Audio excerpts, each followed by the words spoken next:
Hi, I'm Kristen, and today I'm going to show you how to make a super simple drawstring gift bag. And we're going to do it with no measuring because this is kind of how I roll on Christmas Eve, whipping up these bags um, instead of going out rushing to the 24-hour store and buying more wrapping paper. I'm trying to phase out wrapping paper in my house. I still have some. Um, my husband went through a phase of buying them a lot. Anyway, doesn't matter. We have a store of wrapping paper, but I'm trying to make more gift bags. I made a bunch last year, gave away a bunch. Um, Sometimes people want to give them back to you. That's cool, but I also like the idea that they're going to reuse it instead of wrapping paper in their house too. So I'll show you the types that I made last year, and then I'll show you the type that I'm going to teach you how to do today. So these are the simple ones I did last year. You can find all sorts of tutorials on the internet about this. It's where you kind of leave a gap and then you wrap it over for the fabric over for the casing. And they look good. Just showing you a few. They do look good, but I wanted to see if I could find a quicker way of doing the ones, with a little ruffle at the top. All of the ones I've seen, you have to measure all this stuff and it's a bit fiddly. So anyway, experimented a bit, and now I'm making these kinds. Now I'm making these kinds. So it's got the casing on the outside, super simple to put together. You can make them lined or unlined, so I'll show you both. And you don't have to measure anything, so you can do them really quickly. So I'll show you how to do it now, and then I'll come back and show you some more examples at the end. Okay, so the first one we're going to make is a unlined gift bag. So, and we're not going to measure, okay? So I've got this piece of Christmas fabric that I cut a little bit out of for my sister's advent calendar. But I don't really have any other use for it, so I think it'd be cute as a gift bag. So I'm folding it in half, and I've got a gift that I think is going to be about the right size for it. So it's a book, and it's about that thick. So let me see, like 2 fingers thick, let's call it, right? So you need, obviously you can have a seam allowance, at least on the one side, because this is folded. You can do it with 2 pieces of fabric as well. It doesn't need to be a larger folded one, so they could be different prints or different bits of scrap from the same print or whatever. So we just have to make sure that there's a little bit on either side to make sure we're going to get the depth. So I'm just estimating it was about 2 fingers wide. I've got about 3 fingers on either side. I think that'll do, right? So, and we're not going to stress about it. Right. And then, so I'm obviously going to trim off this scraggly bit. So I'm not measuring. I'm just using the ruler to cut it to a place where there's the same. I'm not even worrying about whether this is particularly straight. It just has to be matching. And then the top, I'm going to call that close enough. Okay. So this is already folded. So the first thing I need to do is cover the raw edge at the top. So I am not, again, going to give you any measurements. And this is a raggedy top. I don't care. You can use, perfectly straight fabric. Go for it. So I'm going to fold it over once. I'm eyeballing whether it is roughly the same all the way along or not. I know my camera doesn't go all the way to the other side there. Okay, and so I'm going to press that down and then fold it again and press it. And then we're going to top stitch it. So here we are at the sewing machine. I've got my piece of fabric. I've folded it twice. I've not measured this. I'm not going to measure it for you because I want you to get out of the habit of measuring and to just make really quick gift bags when you need them. I know when you top stitch, normally you would top stitch on the top, but in order to make sure that I'm catching the fold here and that I'm not like going off to the side or something, I'm going to top stitch on the back. I've tried this. It still looks okay on the other side. So let's just give it a go. So I've lengthened my stitch to like 3. That fold's got caught there. Hang on. So I've lengthened my stitch to about 3.5. Okay. So we're just top stitching on the back.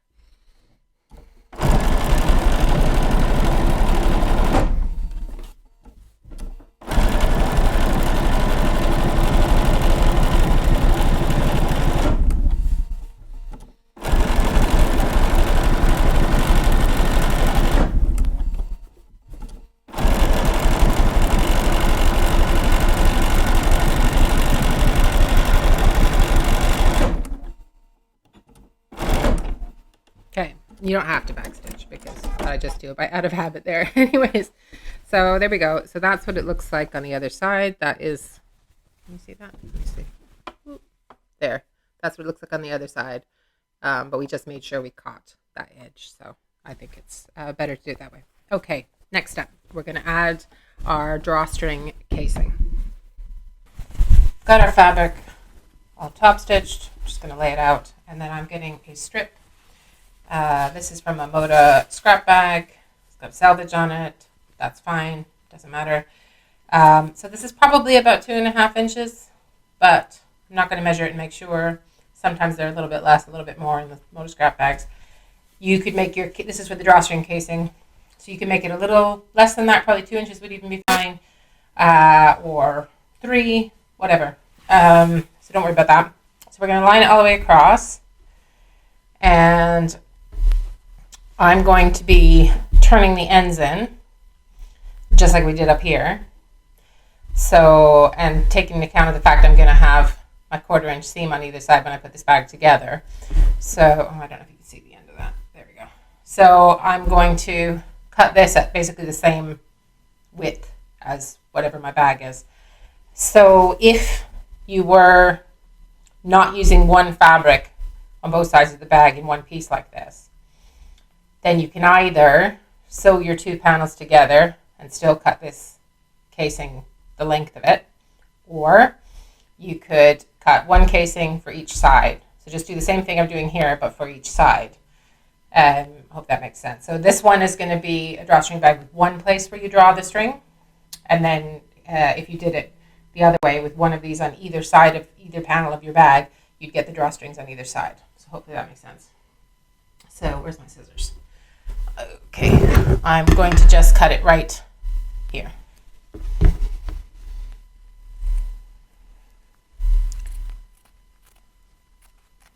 Okay, so then I'm going to go turn the ends in twice, just like we did on the top.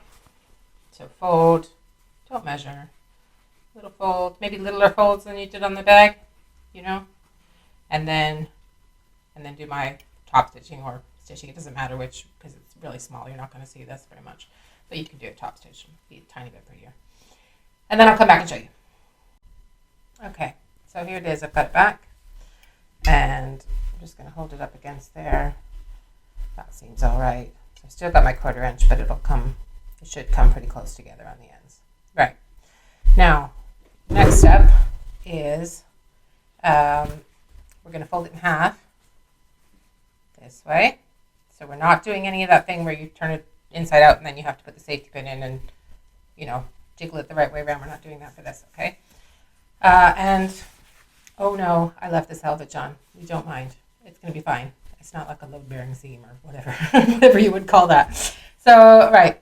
So we're going to fold it in half like this, and we're just going to sew all the way down roughly at 1/4 inch, and then I will come back and show you the next step. Okay, so here is our casing. So it's been sewn together, wrong sides to wrong sides, and we've got our nice end on either end. So what we're going to do now is fold it like this. So you've got a choice. It doesn't really matter which one you do. You can press open that seam, or you can press it to whichever side you like. That's kind of the easiest, I think. And then we're just going to do that all the way down. This is the fiddliest bit of the whole thing. And then we're going to press it. So we're just trying to get the seam hidden and the nice side facing up towards us.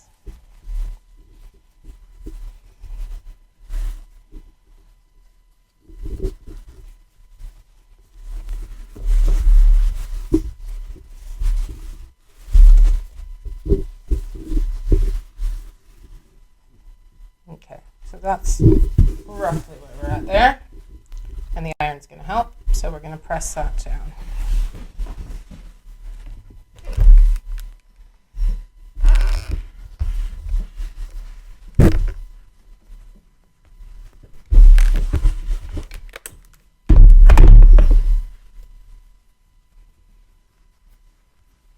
And this is only this fiddly for me because of my ridiculous nails, so I'm sure it'll be quicker for you.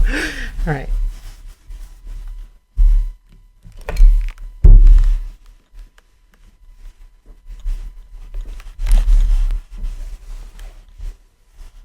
Okay. So there we go. So there's our casing. So again, we'll put out our bag fabric and put this on top. So that's roughly where it's going to go. So what we're basically going to do is top stitch down each edge of these folds to put this down in place, and then that's our casing. And again, I'm not going to measure the distance between here and here. I'm going to use my fingers as I sew it along, but what I am going to do right now is check how much, because I think I did a pretty big fold at the top here, and so I'm just worrying that the book, because there's going to be that seam at the bottom, I want to make sure the book is still going to fit when I have my drawstring. So I think it's going to be like here-ish. So then I'm going to check how many fingers from the edges are. That looks like 3. Okay, so I'm going to try and so I'm going to sew the top stitch line on first on the top half of it, nearest to it, so that I can sort of feed it through my machine. I'll show you, but I'll basically be putting my fingers here to measure. Okay, so again, I put my stitch length up,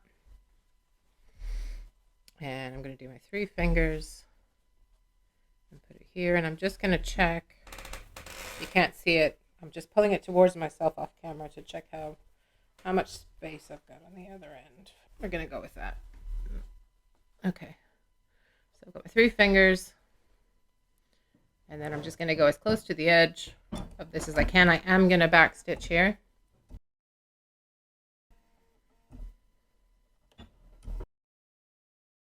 And then I'm going to keep going. And I'm going to keep my 3 fingers beside my casing.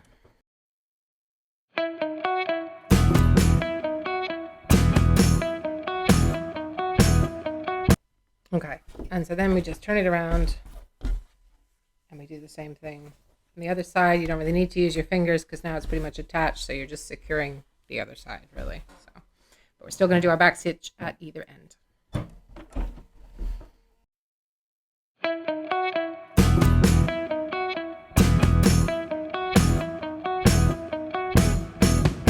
So once we've attached our casing, it's time to make this into a bag. So we're going to put it right sides together, and we're going to sew all the way down the raw long edge, and then pivot and sew along the bottom edge. So I'm using a 1/4 inch seam. You can see that my edges don't match. I'm not too bothered about that. I just kind of fiddle them as I go, get it as close as I can. There's lots of tricks and things you can find about prettying those seams on the inside, but I don't really worry about it that much. It's a gift bag. They're looking at the gift, not the inside of the bag.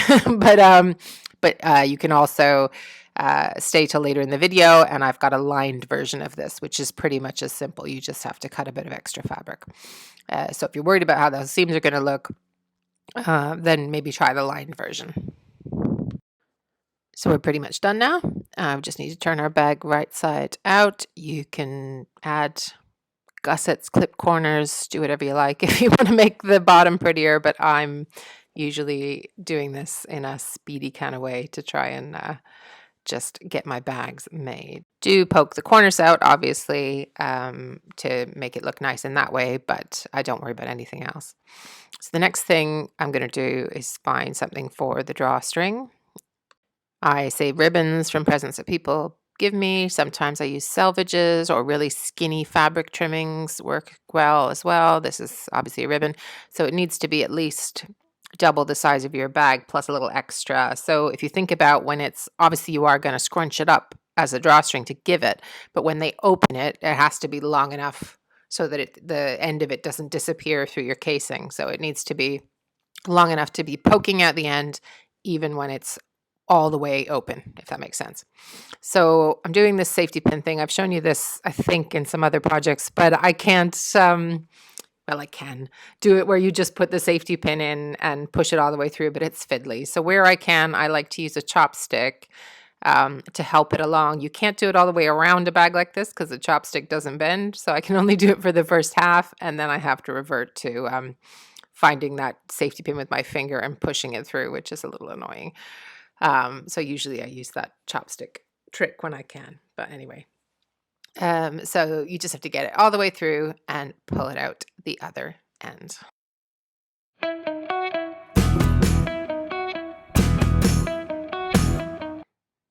Once it's through, that's you pretty much done. So you just can test it, pop your gift in, and that's it finished. I mean, the video is longer than it would actually take to make this. So me stopping to explain it has made it longer. So don't get put off by the fact that you've just watched this for sort of 20 minutes. That's me just trimming the ends of the ribbons because mine were a bit long. And then I would also pop on a gift tag.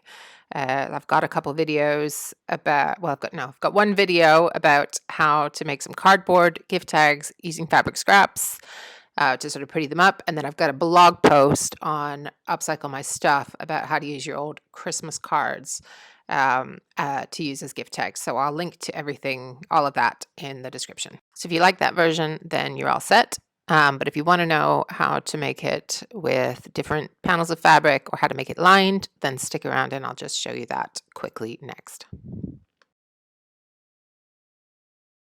My lined version, I'm using some really thin kind of polycotton doggy fabric and then some of my husband's old shirts, which I'm going to cut up to make the lining in the back panel. I got these sausage dog bits of fabric in a scrap bag, and so I decided to make matching gift bags for my son. So they're not based on the size of a gift. It's just, let's make the bags and they'll be useful one day. So I'm just cutting out the size that I need for the back panel and the lining from some of my husband's shirts. I'll use the rest of the shirts in something else. So I'm cutting basically 3 more panels as well as the sausage dog one. So it's 4 panels in total, 2 for the lining and 2 for the outside. So I've sewn the back panel and the front panel right sides together, pressed them open, and I've also done my casing in the same way we did for the other version. Notice what I didn't do before I attached the casing is I didn't turn the top edge of this. So hopefully you can see that there, it's still raw. And then for the lining, I've sewn all the way down either side and across the bottom, leaving like a turning gap at the bottom. And so we're gonna turn our outside gift bag right side out and then put it inside the lining, which is gonna be right side in, inside out. You know what I mean? You can see it in the video anyway. And then you just want to match up the 2 side seams as best you can. And then we're going to take it to the machine and sew that together all the way around at 1/4 inch. Once we've done that, we're going to go through our turning gap at the bottom and pull the outside out of it. And then we're going to turn the lining, sort of like pull it away from the rest of it. And then we're going to have to close that turning gap. So you can do it by hand if you want, but you know I always do that sort of stuff by machine. It's going to be inside the bag. So you just fold in the raw edges and then sew along to close. Once you've closed that gap, you just push the lining back in and get the corners looking all nice. And then you're going to top stitch around that edge again at 1/4 inch. For this one, I used a long navy blue selvage edge for the tie. You know, give it a tug, make sure it's strong enough, but I thought mine was. And then you just obviously pop the gift in and close it. Easy peasy. So I hope you'll be making lots of these this year. And they are just as cute as wrapping paper, if not more so. And great that you can reuse them. I'll show you this one and its pair close up just now, and another one that I made that's a bit bigger. So these are the finished lined ones. So that's the front. Let me see those. Let me see. I'll go back. And those are the back with the shirts. And then you can see, let me try and show you here, the 2 linings in that one. So it's 2 different shirts. And that one as well. I think the color combo works better on the darker one, but anyway. And then I've got this one, which is much larger, it's a much wider one that I did with like an upholstery. It's like a thicker cotton. I don't think it's not necessarily, it might be upholstery or for cushions. I got it, of course, on eBay in some sort of remnant thing. I think I thought I was going to make a fancy tote bag, and it's just been sitting around. So now it's a big gift bag. The thing to keep in mind if you're going to make it much bigger is that your drawstring needs to be much longer, and then you need to feed it through. And that could be a bit of a pain because it's so long. So this looks small, but it's obviously squished. So it's really this wide, which for kind of a wide present. And the other thing was I couldn't just use a jelly roll strip. I had to piece two together. Can you see there? So that's two. So it works just as fine. They're both brown, looks fine. And there's, you position it so there's only one showing in the front, and it's not a problem. But yeah, it can be a bit annoying to feed a super long drawstring. So I think this is going to be my go-to method this year. I always liked this other version, but I just never thought it looked quite as polished. I feel like these are just as easy, and they just look 10 times better to me. So I hope you liked the tutorial. Do let me know in the comments if you make bags like this, if you've got other techniques. I'm always loving to try more. And happy wrapping.